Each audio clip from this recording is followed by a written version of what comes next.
ദില്ലി ഹരിയാന അതിർത്തിയായ സിംഗുവിലാണ് ഞാനിപ്പോൾ ഉള്ളത്. സിംഗു അതിർത്തി അടക്കം ദില്ലിയുടെ അതിർത്തികളിൽ ഇന്ന് കടുത്ത സുരക്ഷാ ക്രമീകരണങ്ങളാണ് പോലീസും കേന്ദ്ര സേനകളും ചേർന്ന് ഒരുക്കിയിരിക്കുന്നത്. ഹരിയാന, പഞ്ചാബ്, ഉത്തർപ്രദേശ് തുടങ്ങിയ സംസ്ഥാനങ്ങളിൽ നിന്നും ആയിരക്കണക്കിന് കർഷകർ ഇന്ന് ദില്ലിയുടെ അതിർത്തികളിലേക്ക് ദില്ലി ചലോ എന്ന പേരിൽ മാർച്ച് സംഘടിപ്പിക്കുമെന്ന പ്രഖ്യാപനത്തിന് പിന്നാലെയാണ് ഈ സുരക്ഷാ ക്രമീകരണങ്ങളൊക്കെ നടത്തിയിരിക്കുന്നത്. കർഷകർ പഞ്ചാബിൽ നിന്നുമൊക്കെയായി പുറപ്പെട്ടു കഴിഞ്ഞു. 2000-ലധികം ട്രാക്ടറുകളിലായി അവർ ഇങ്ങോട്ടേക്ക് പുറപ്പെട്ടു കഴിഞ്ഞു, ദില്ലിയിലേക്ക് പുറപ്പെട്ടു കഴിഞ്ഞു.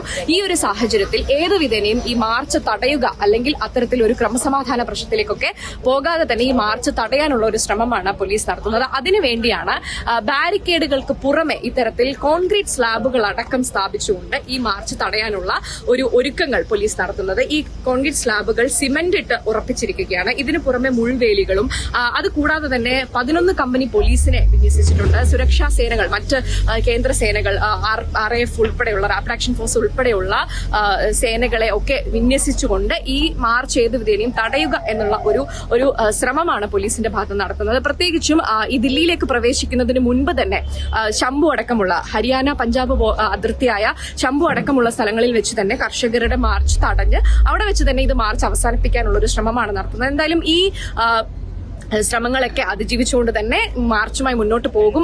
പോലീസിന് തടയാൻ ശ്രമിച്ചാൽ പോലും അതിനെ മറികടന്ന് മുന്നോട്ട് പോകും എന്നുള്ള നിലപാടിൽ ഉറച്ചു നിൽക്കുകയാണ് കർഷകർ. അതിന്റെ പേരിൽ തന്നെ പോലീസും കർഷകരുമായി ശംഭുവിലടക്കം സംഘർഷങ്ങൾ ഉണ്ടായിട്ടുണ്ട് എന്നാണ് ഇപ്പോൾ റിപ്പോർട്ടുകൾ പുറത്തുവരുന്നത്. എന്തായാലും ഈ കർഷക സമരം, അല്ലെങ്കിൽ ഇത്തവണത്തെ കർഷക സമരം 2020-ൽ കർഷക സമരം നടന്ന അതേ സ്ഥലമാണിത്. ഈ സമരം ഏത് വിധേനയും തടയുക, ഇത്തവണ അത്തരത്തിലൊരു സമരത്തിലേക്ക് നീങ്ങാൻ അനുവദിക്കാത്ത തരത്തിൽ ഈ മാർച്ച് തടയുക എന്നുള്ള ഒരു നിലപാടിലേക്കാണ് ദില്ലി പോലീസ് എത്തിയിരിക്കുന്നത്.